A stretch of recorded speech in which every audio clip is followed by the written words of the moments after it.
Habari baba, unaitwa nani? Kwa majina naitwa Kizito Nkwabi. Sawa, wewe ni nani katika semina hii ukiwa kama miongoni mwa watu ambao wametuelezea kuhusiana na e-waste?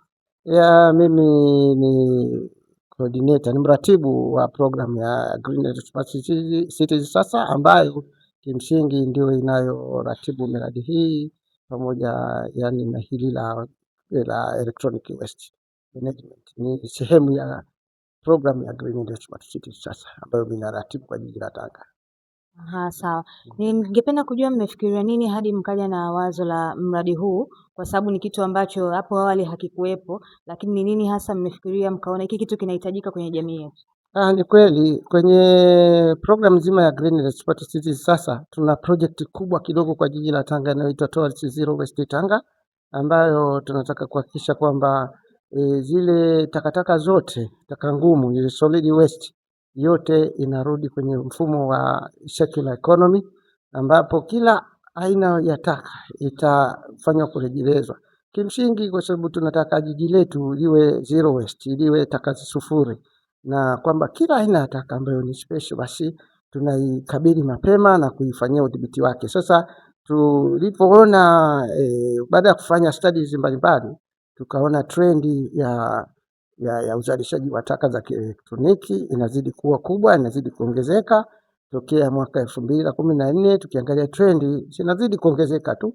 Kwa hiyo tukaona namna ambavyo globally kidunia taratibu zinavyokwenda, basi taka baada ya muda hizi taka za kielektroniki zitatupa shida. Kwa hiyo tukaona katika eneo la muhimu la kuweza kuanza kuspecialize ni kuanza kuspecialize mapema kwenye kudhibiti taka za kielektroniki.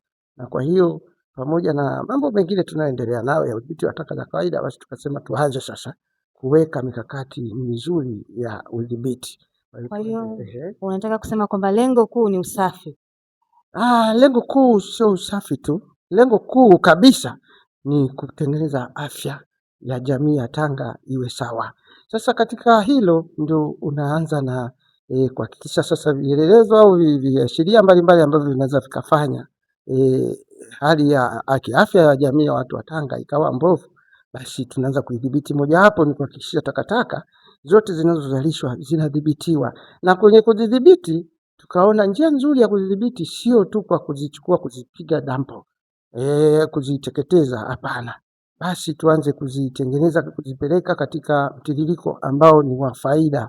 Hata mtu mwingine anaweza kaingia akatengeneza biashara, akasaidia kudhibiti taka, akaliweka jiji katika hali bora ya usafi, akaondosha madhara mbalimbali yanaweza kutokana na utupaji taka wa ovyo.